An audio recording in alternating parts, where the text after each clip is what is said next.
Le monstre qui voulait offrir des chocolats.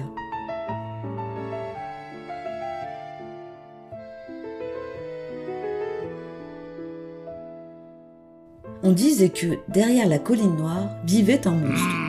On disait aussi qu'il avait de grandes dents, de grosses pattes velues et un regard qui faisait peur. Mais personne ne savait vraiment, car personne n'allait jamais vérifier. Le monstre, lui, savait une chose avec certitude. Il aimait le chocolat. Il aimait son odeur chaude, son craquement discret et la façon dont il fondait lentement comme une pensée heureuse. Et plus encore, il aimait l'idée de l'offrir. À l'approche de février, il décida que le moment était venu. Il fabriqua des chocolats avec soin dans sa grotte, décorés de tas de coussins moelleux. Il en fit en forme d'étoiles, de cœurs et même de monstres souriants. « Je vais leur faire plaisir », pensa-t-il. « C'est simple, après tout. » Il les emballa dans des papiers brillants et son panier dans les bras se décida à sortir de sa grotte. Le village en contrebas semblait très loin. Chaque pas du monstre faisait trembler le sol et chaque tremblement lui rappelait ce que voyaient les autres de lui.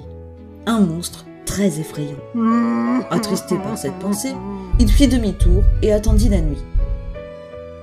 Sous un ciel calme, il descendit la colline, portant son panier de chocolat contre lui comme un trésor fragile. Dans le village, les fenêtres s'éteignaient une à une. Les rues étaient silencieuses. Arrivé sur la place, le monstre hésita. À qui offrir le premier chocolat ?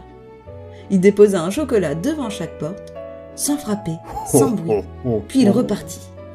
En remontant la colline, une question le suivait. Seront-ils contents ? Le vent ne répondit pas plus que les lapins qui dormaient dans leur terrier, ou que la lune qui le regardait marcher, s'appliquant à découper son ombre sur l'herbe fraîche. Le monstre rentra chez lui avant l'aube. Il se coucha, songeant aux portes fermées, au sourire qu'il ne verrait jamais. Il passa la journée à se cacher parmi ses coussins moelleux, à écouter le vent et à penser aux villageois. Mais au matin suivant, lorsqu'il sortit pour sa balade quotidienne, son cœur s'arrêta un instant. Devant sa grotte, sur la pierre froide, des paniers entiers de chocolat scintillaient sous les premiers rayons du soleil. Du chocolat, pensa-t-il. Beaucoup de chocolat. De toutes les formes, de toutes les tailles. Ses pattes velues plongèrent avec précaution dans le panier, découvrant un trésor de douceur. Alors enfin, il sourit. Depuis, le village dit toujours qu'un monstre vit là-haut.